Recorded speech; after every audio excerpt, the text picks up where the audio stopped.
Em nome do Pai, do Filho e do Espírito Santo. Amém.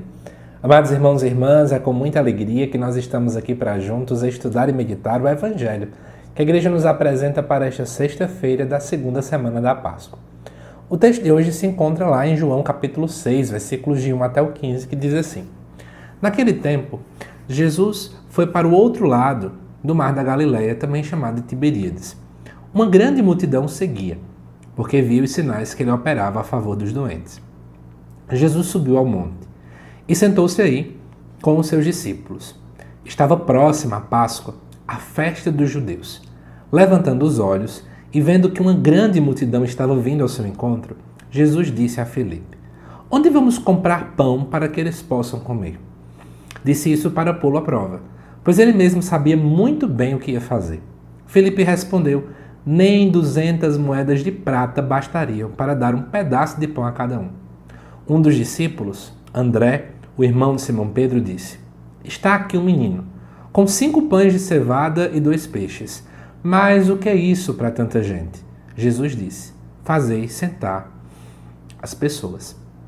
Havia muita relva naquele lugar, e lá se sentaram aproximadamente 5.000 homens.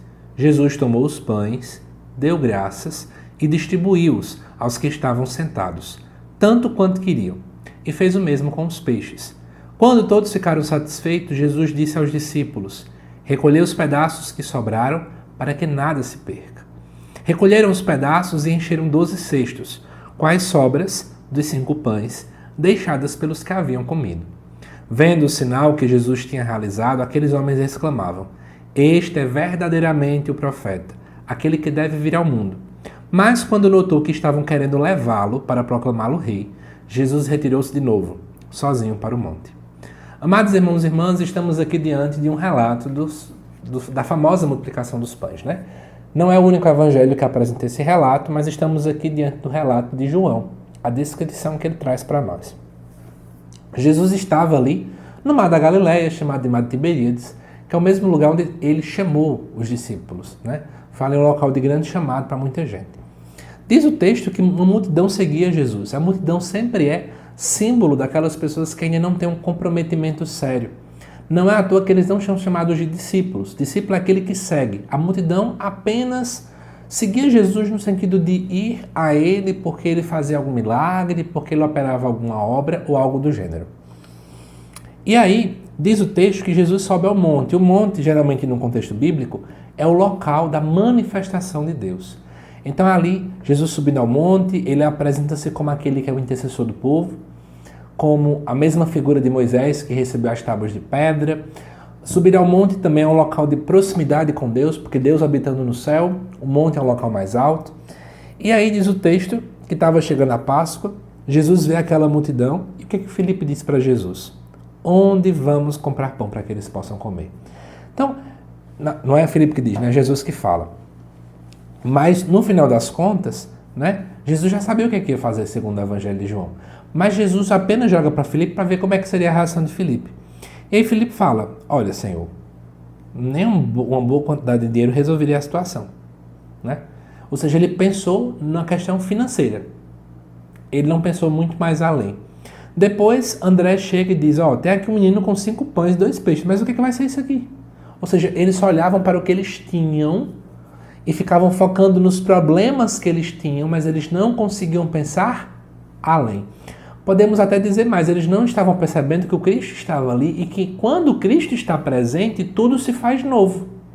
Que quando Cristo está no ambiente, ele consegue fazer multiplicar todas as coisas. Esse é o grande problema. E o que Jesus então orienta? Primeiro, fazer com que as pessoas se sentem. Então Jesus orienta que é preciso colocar as pessoas para que sentem, para ter alguma espécie de organização. E aí, naquele momento, tem cerca de 5.000 homens. O que é que Jesus faz? Ele toma o pão, dá graças e distribui às pessoas. E todo mundo fica satisfeito. Eu sei que tem uma grande discussão, e eu queria que a gente pudesse dar um passo além na fé, que a discussão de houve multiplicação, não houve multiplicação. Tem camadas da igreja que vão dizer que teve, camadas da igreja que vão dizer que é apenas uma mera partilha. Eu queria convidar você a tirar um pouco de ideologias dentro da Bíblia e entender muito mais além disso aqui. Nós estamos num contexto pascal. Jesus alimenta as pessoas, Um alimento que dá para todo mundo e que ainda chega a sobrar. Consegue lembrar de um outro alimento bíblico? O maná, lá do Antigo Testamento. Mais do que ficar tentando provar se é ou não é milagre, como é que funcionou cada coisa, a gente tem que entender qual é a finalidade desse texto. É mostrar quem Jesus é. A única outra pessoa que alimentou todo o povo e ainda chegou a sobrar foi o próprio Deus. Então Jesus é Deus. Jesus é o próprio Verbo encarnado que nos alimenta e que faz com que ninguém passe fome. Jesus é aquele que sente a situação do povo.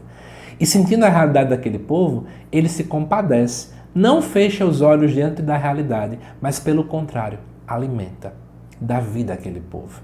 Percebe então agora essa grande nuance, o que de fato Jesus está a fazer? Percebe a profundidade desse fazer de Deus? Um Deus que alimenta, um Deus que nutre, um Deus que sustenta o povo. E amados irmãos e irmãs, é interessante também perceber, aí você vai entender a grande ligação, por exemplo, com a Eucaristia, são pães e peixes. O pão, claramente ligado à Eucaristia. O peixe, para quem não sabe, na igreja primitiva, o peixe era sim um sinal do próprio Cristo também. Então, a gente vê aqui uma conotação já eucarística. É a Eucaristia o pão que alimenta todo mundo. É a Eucaristia o pão que nutre todas as pessoas. É a Eucaristia esse grande pão que alimenta grandes multidões. E é o Cristo quem nos dá a Eucaristia. E, amados irmãos e irmãs, o povo então começou a elevar Jesus. Aí o texto diz assim que de repente Jesus se retira quando vê que o povo está querendo proclamar ele rei. Ora, mas Jesus não é rei? A grande questão é, Jesus sabia que ainda não era o tempo. Se Jesus fosse proclamado rei logo agora, ele seria morto agora, iria sofrer agora, mas ainda falta um tempo para que ele possa cumprir essa missão. Jesus sabia a hora certa, o momento certo e cada ocasião correta. Por isso que, mais uma vez, dessa forma, o evangelista deixa claro que Jesus estava muito bem ciente daquilo que iria acontecer com ele. Então, a paixão, morte e ressurreição de Jesus não foi obra do acaso nem aqui, nem na China, tá certo? E, amados irmãos e irmãs, com esse texto, uma coisa fica muito clara. Jesus não nos deixa passar fome. Jesus sacia a sede da nossa alma. Jesus sacia a nossa fome, né? Jesus é aquele que entende as nossas realidades, as nossas necessidades, e ele atua exatamente diante delas. Como nosso Senhor nos ama e cuida de nós. Que beleza, não é? É isso que esse texto aqui também quer pontuar para cada um de nós. Eu espero que com essa reflexão tenha ajudado vocês a entenderem que mais do que ficar brigando se é milagre ou se não é, tem muito mais coisa que esse texto quer nos falar. Né? Isso é muito mais bonito, pelo menos para mim. Espero que vocês tenham gostado desse estudo, desta meditação, tá bom? E aguardo vocês aqui no canal para os demais vídeos sobre a liturgia diária que vão ao ar diariamente aqui no canal, tá bom? De antemão, amados irmãos e irmãs, compartilhe esse vídeo com mais pessoas. Não esqueça. E eu te aguardo nos próximos vídeos. Até mais.